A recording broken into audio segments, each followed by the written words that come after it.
Okay, it is 1 o'clock. We'll go ahead and get started. Welcome to Illustrator, the pen tool. My name is Anna Kopinska, and I am a library instructor at Haggard Library, and I love using Illustrator and the pen tool. I am also joined today by my friend Caitlin. Would you like to say hi? Hello. We'll go ahead and get started with Illustrator, and I've already got it opened up. Illustrator is an industry standard vector graphics editing application used for print and digital media. Illustrator allows the ease of access for graphics design and creation. The application is useful for creating illustrations, logos, and other graphics with expert precision and control. And the pen tool, which is what we are going to be talking about today, is the most versatile drawing tool that you can use in Illustrator. So I'm going to go ahead and open on my desktop, Illustrator pen tool, my Illustrator file.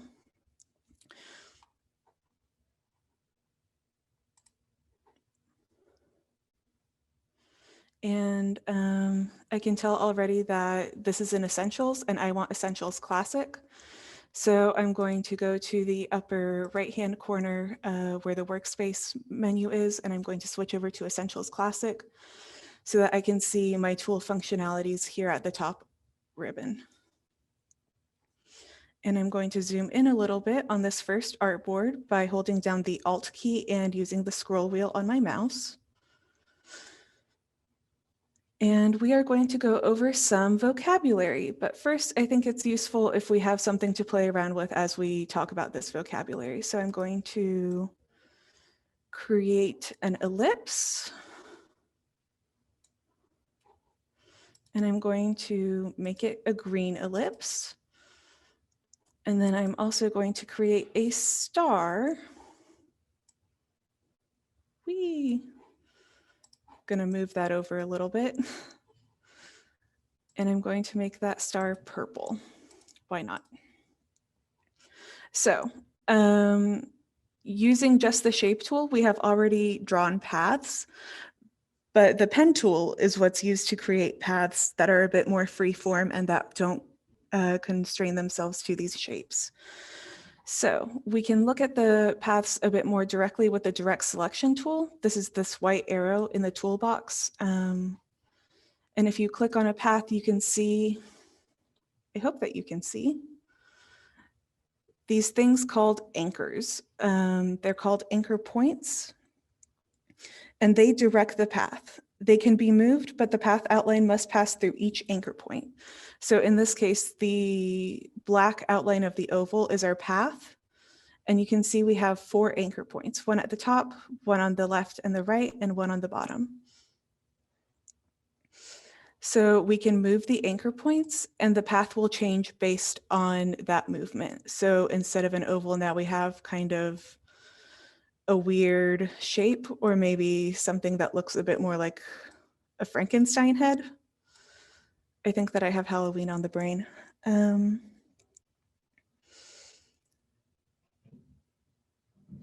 We can also change the segments themselves. So the segments are the points of the line between the anchor points. So in this case, this segment is going to start at this anchor point and end at this anchor point. And if I click it, you can see that I can move that segment itself. It's going to change the curvature of the segment, but you can see that the anchor points stay still. Lastly, we have control handles. So control handles are these guys that stick out from the anchor points. They kind of control how far the path will follow them. You can see that the farther I pull, the more the path wants to follow my control handle.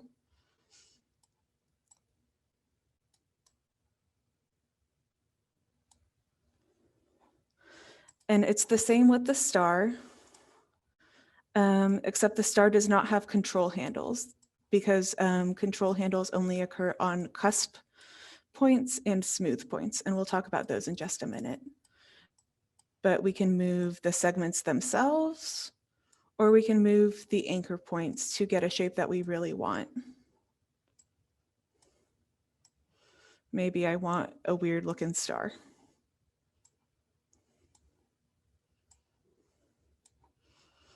Perfect. Okay, so a corner point is just a point that has no control handles, and it's created by just clicking on the canvas with the pen tool. So I'm going to switch over to the pen tool for the first time. It's this thing that kind of looks like a calligraphy ink pen. And if I just click on the canvas, I have created an anchor point. And just clicking on the canvas, I'm creating some corner points. You can also have a smooth point, which is what we've had with the oval. So smooth points have control handles, and smooth points curve. And we create those with the pen tool by clicking and dragging. And you can see clicking and dragging, I'm creating these control handles. And if I let go, you can see that the path that I'm about to create is following that control handle. And I'm going to click and drag again to create another. Click and drag, finally complete with another click and drag. And I've created all smooth points. Now a cusp point is a little bit different. So I'm going to use the direct selection tool on one of these, and I'm going to hold down the Alt key while I'm holding down the control handle. And you can see that instead of having like a smooth point, the control handles are following a line. They're parallel. They're in kind of the seesaw alignment where if one goes up, the other goes down. By holding down that Alt key, I was able to move the handle independently of the other. And I've created a cusp point, which is still a curving point, but it has a point to it. Whereas a smooth point usually does not have a point because it's a smooth, round edge. Do we have any questions so far? Not at this time. You're doing great. Okay.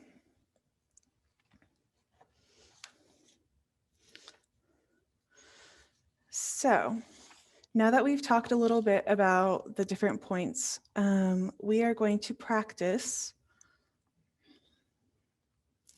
down here. Wow. Going to zoom out just a little bit.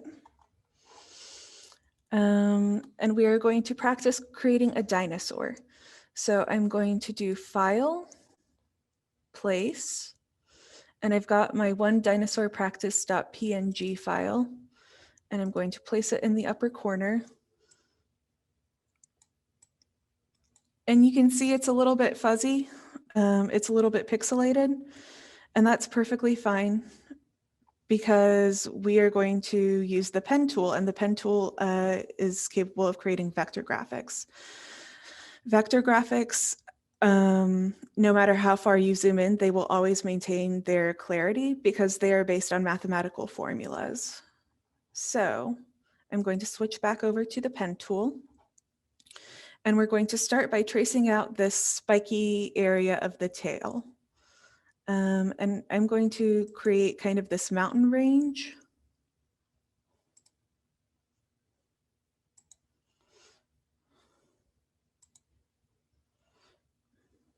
By just clicking along. And I've noticed that I've had a fill this entire time, and I don't want that fill. Instead, I want to make sure that I have none. So in the bottom of the toolbar, I went ahead and clicked on the white square with the red line through it. And that means that there's not going to be a fill. So it's not going to interrupt me while I'm clicking away and following the points of this spiky tail.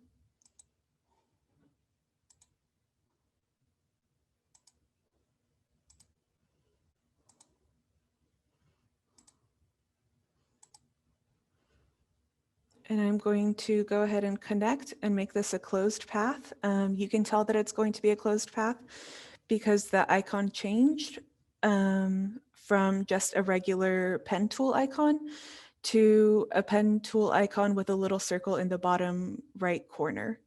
And that indicates that you are closing the path and you are ready to create a new one. So now that we've done that, we're going to practice tracing the back outline as well. And again, this is just done by clicking away. We're just making corner points at this stage to get you familiar with the pen tool.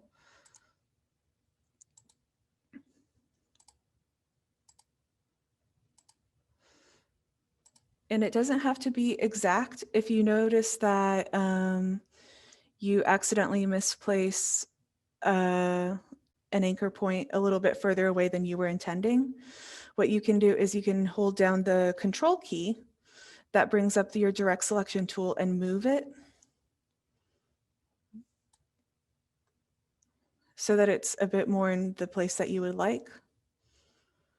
And then you can let go of the control key to get back to your pen tool.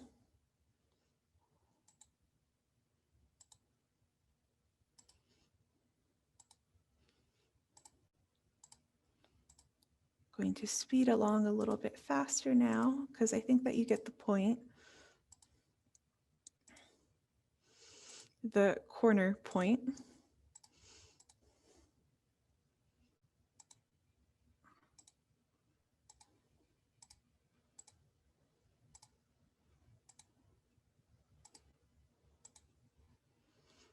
And then again, I'm going to create a closed path by putting those all together. Now we're going to get into the slightly tricky part. We're going to start creating curves, and curves are a little bit tricky to get the hang of. If you would like, you can start by just creating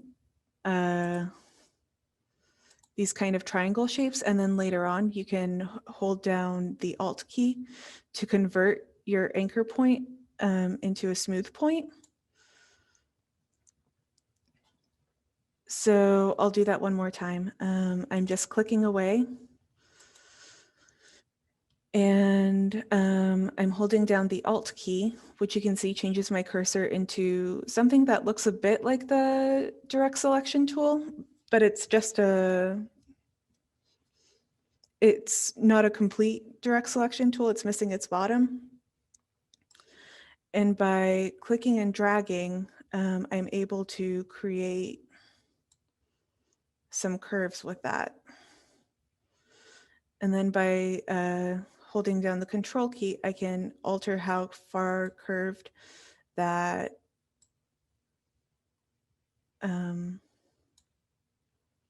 that anchor point is going. Woo. And sometimes you move your template, and that's not what you meant to do.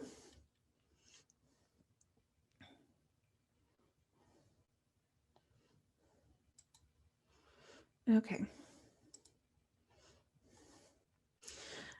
If you want to practice drawing curves as you go, you can click and drag to hopefully get pretty close to the curve that you want, and then go back up. And I'm just going to click and drag again.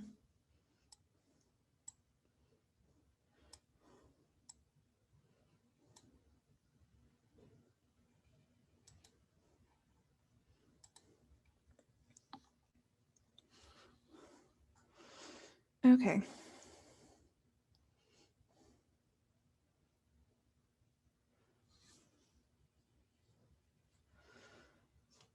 And now it's time for the big dinosaur outline that we're going to do. So you can start wherever you would like. I usually like starting at the top and working my way around clockwise. If you would prefer to go the other direction, that is entirely up to you. So first thing that I'm going to do is create a long control handle for this big hump on the dinosaur's back. And then I'm going to click down here towards the base of the tail where I'm noticing that the curve changes a little bit.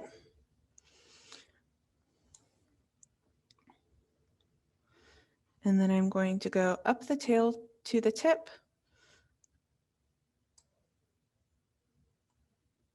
And for the tip of the tail, I do want it to be a cusp point so that it's a little bit pointy on the end. So I'm holding down the Alt key to move the other control handle separately from the other.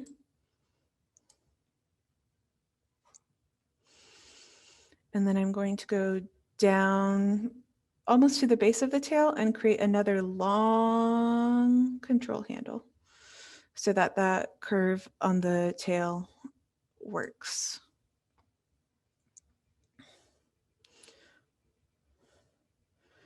I'm going to create another point right here at the base of the neck.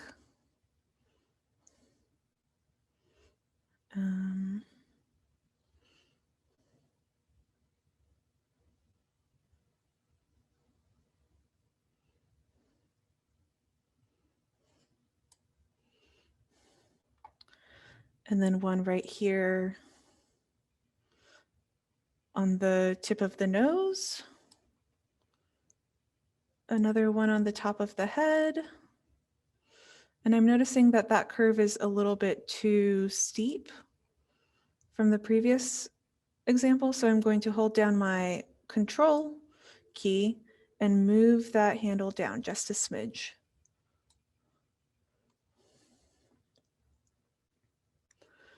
I'm going to do another control handle down here on the base of the neck.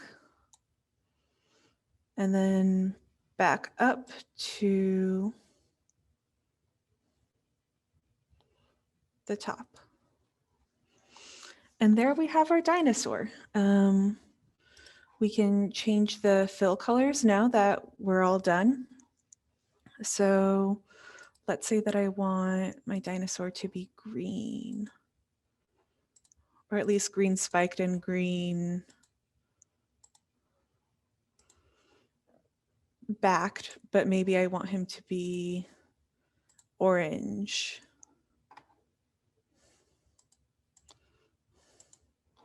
With yellow feet. Now we are missing the eye and the smile. So the eye was created with just using the ellipse tool and making sure that it's a black fill.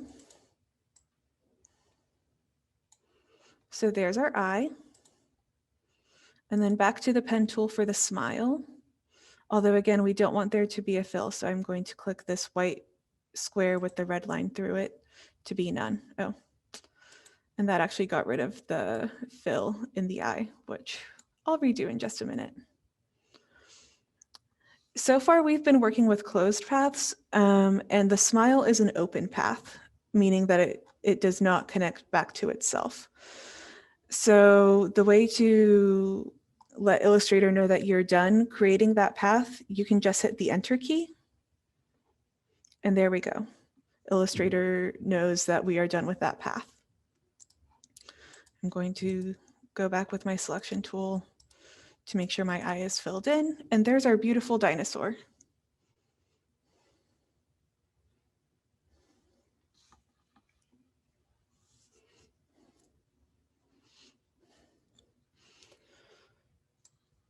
Now, the pen tool is usually used a lot in typography as well. And I know that a lot of people like doing lettering. So our second practice is going to be all about lettering. So I'm going to go to File, Place, the second lettering practice. And this is a large file. It's much bigger than the canvas. So you'll have to resize it just a smidge, probably.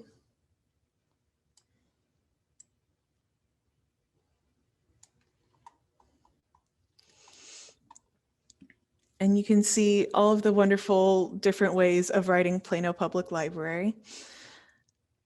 I'm going to focus on this third line right here because I think that it has a good mix of thin lines and thick lines. And with the pen tool, I'm going to look at the places where the curve changes. So I know that I'm going to have to start up here in the top. And I'm actually going to, I changed my outline color to be bright orange so that I could see it against the black of this Plano ink. So I clicked once where the path started, but now I'm going to continue on clicking and dragging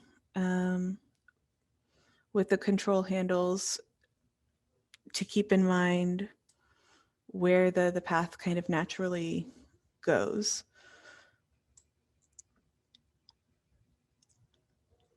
I'm noticing that this is a little bit too much, so I'm holding down the control key and scooching in just a little so that it follows the path a bit more diligently. And onward.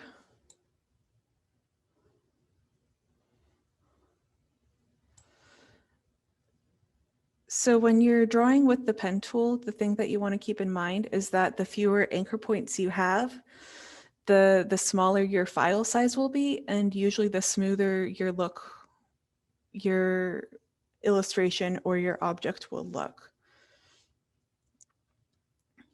So you never want too many anchor points, but you also don't want too few. It's a little tricky getting just the right number.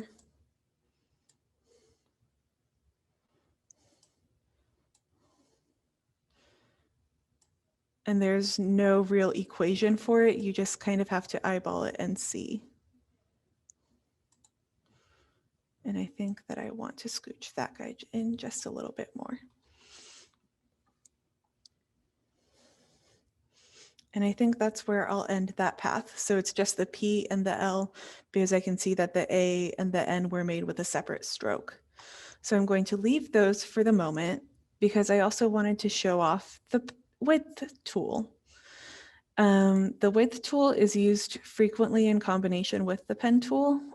And what the width tool does is you can see that the P has a variety of widths to it. And with the width tool, we can really start to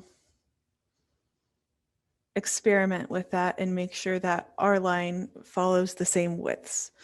So by clicking anywhere on the line, you get these control handles that control how wide the line is. And by clicking and dragging, you can get them to be a certain width.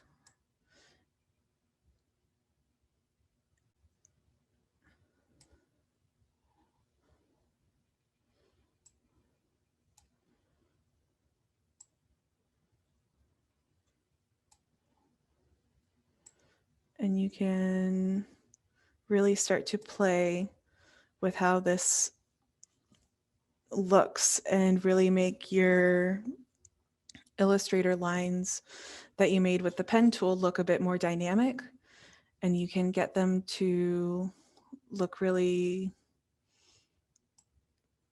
a lot more like calligraphy.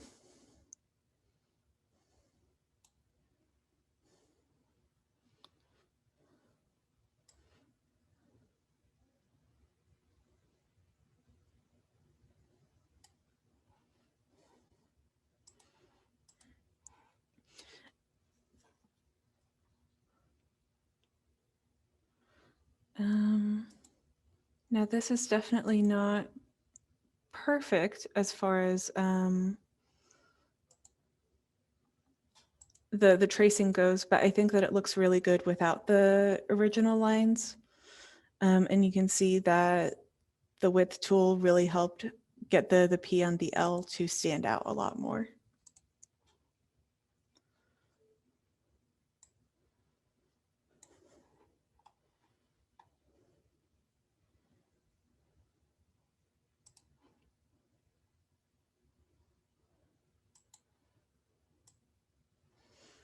One shortcut that I mentioned up at the top, but haven't really used yet, is the spacebar key.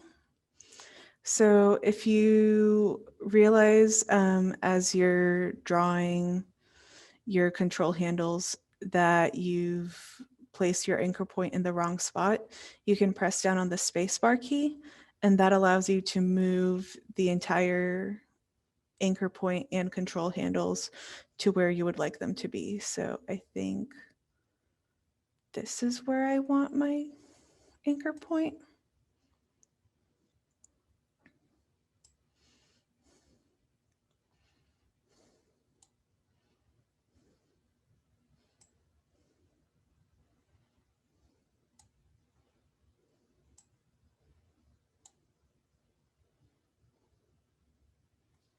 Mm.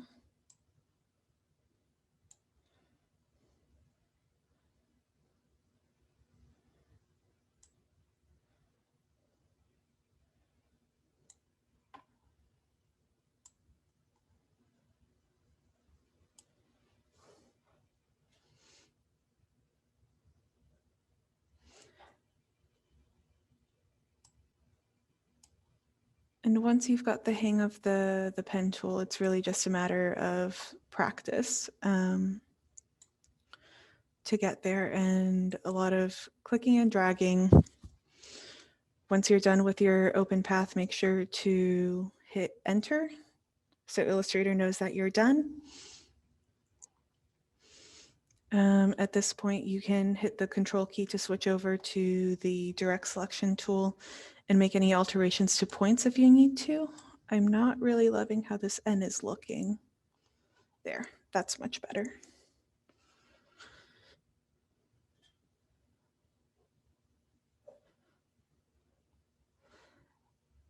And once you're done with that, you could continue on forever. Just altering with the width tool to make everything look nice. For ovals and circles like this O, you usually want to keep it to 4 anchor points.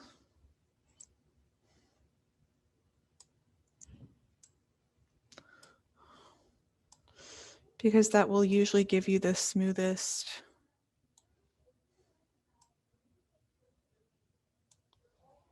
outcome.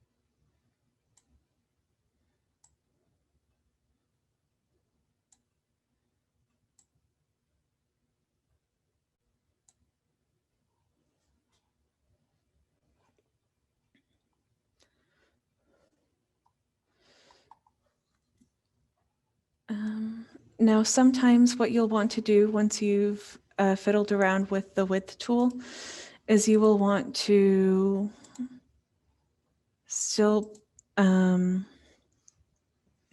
adjust it a little bit further. So in that case, what I did was I shift clicked on all of the parts of Plano, all 3 different paths, and you can go to Object, Path, and Outline Stroke. Now what this does is it creates an outline of the width tool, so your line isn't in the middle anymore. With the width tool around it, it's an individual line. However, you can see that that creates a lot of anchor points, especially down here around the L. That's a lot of anchor points that we just don't need for that curve. So with those still selected, you can go to Object, Path, and Simplify. And here you can notice in the beginning it was 192 points. But we can lower that down while still maintaining some fidelity to the original lines with just 53 points.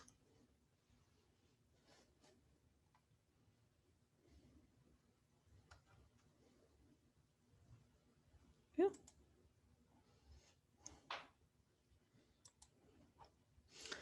And then from there, if you wanted, you would be able to move the anchor points around even more so, or make sure that they are smooth in places where they are cusps.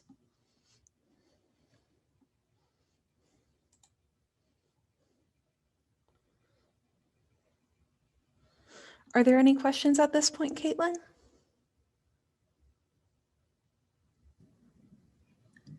Not at this time. Okay.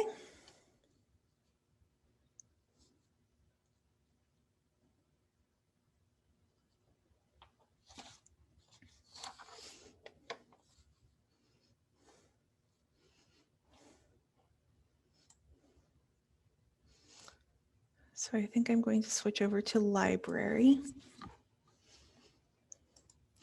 and start outlining that guy.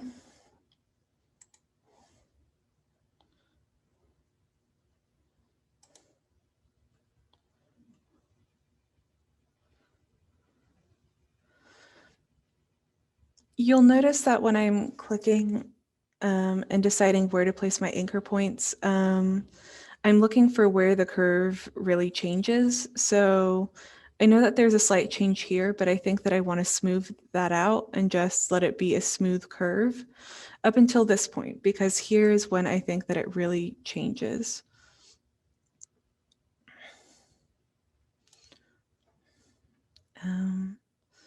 And this control handle is probably way too far out for this little loop around the L.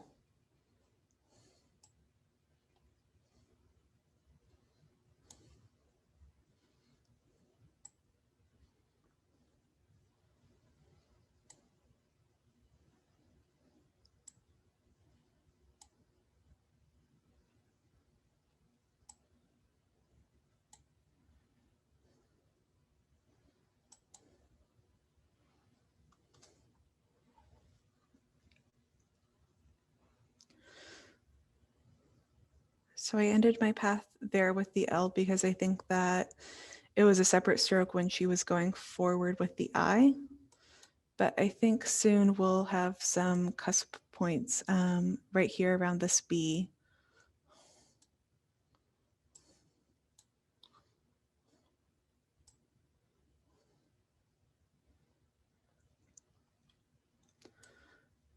So I want my line to change direction. So I'm going to hold down the Alt key and move that handle over so that it helps with this B curve.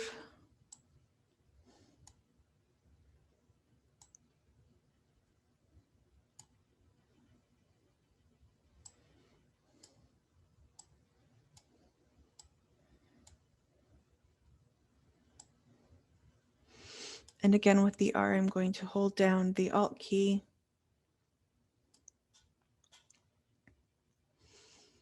to create a cusp point and continue towards the A.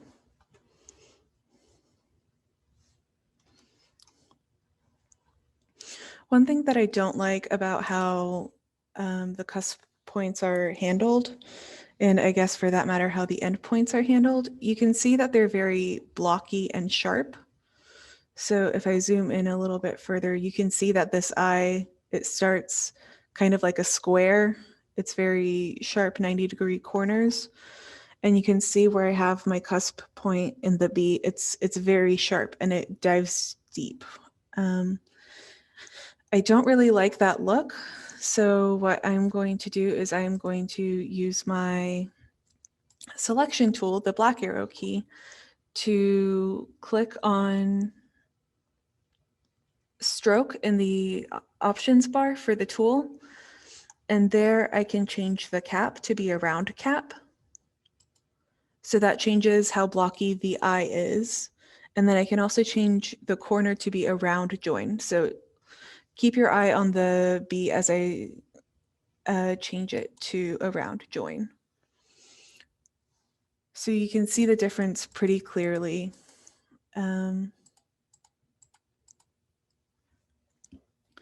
It just makes things look a lot smoother in my opinion. And I can do the same thing for the L.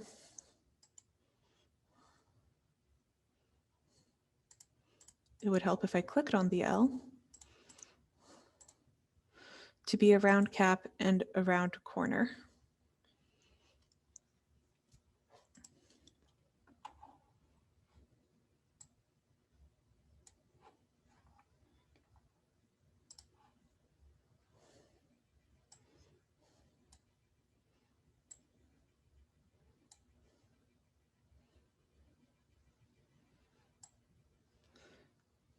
Again, I'm about to create a cusp point by clicking and dragging, holding down the Alt key,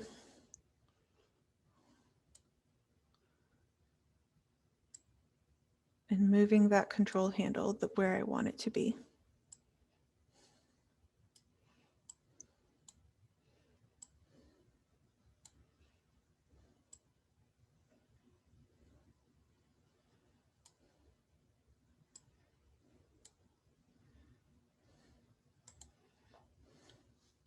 Hit enter when I'm done with the path.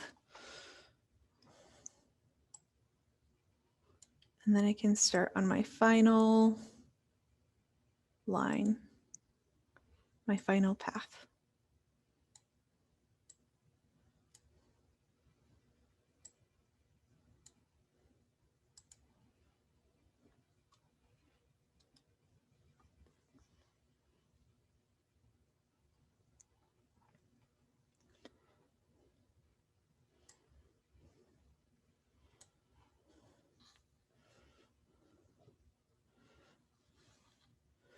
Going back now, I can alter the width with the width tool, which I think that you understand at this point.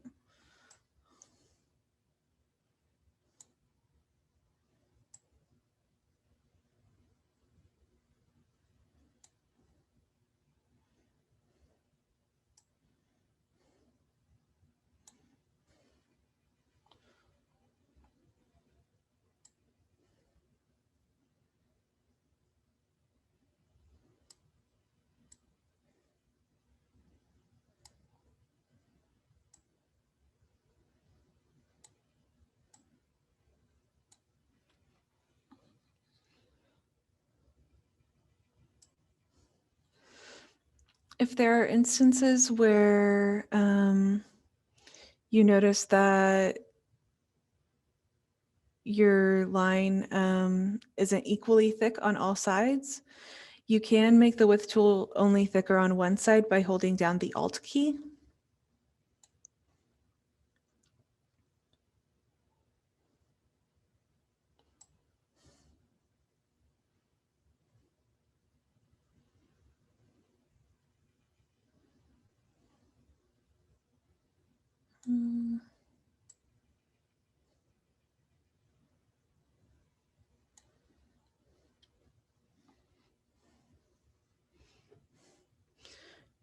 And you can see when you're hovering over, it does tell you side 1 is 0.5 points wide, side 2 is 0.342 points wide. So the total width is 0.842 points. And that's useful to know sometimes.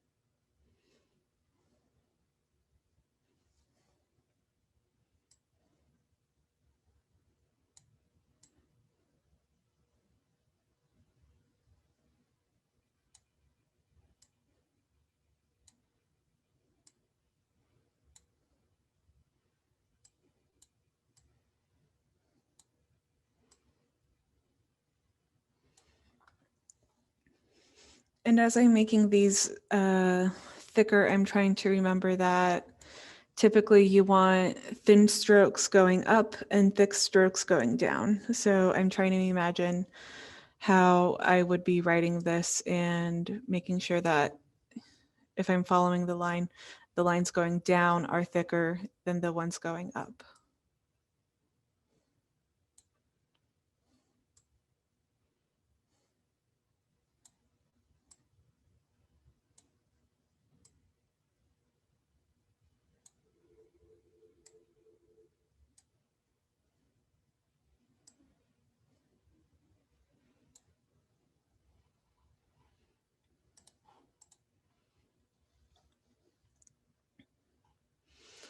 And you can play around with it for a good long while, but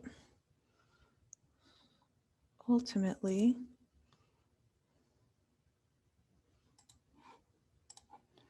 yeah, let's switch that.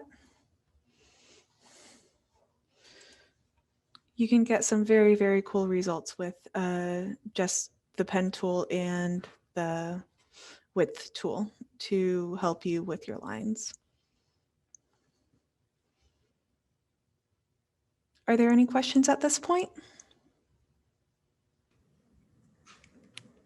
Not at this time.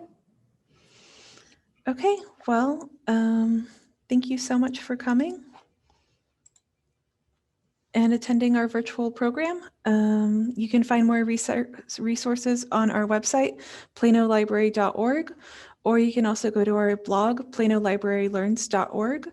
You will receive a recording of this lesson in your email. It's also going to be available on our YouTube page in a few days.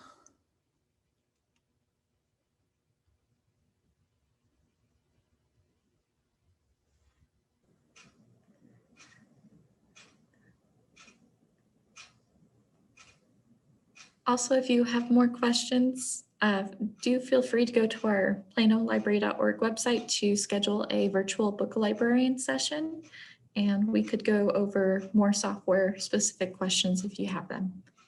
Absolutely, yes, great point.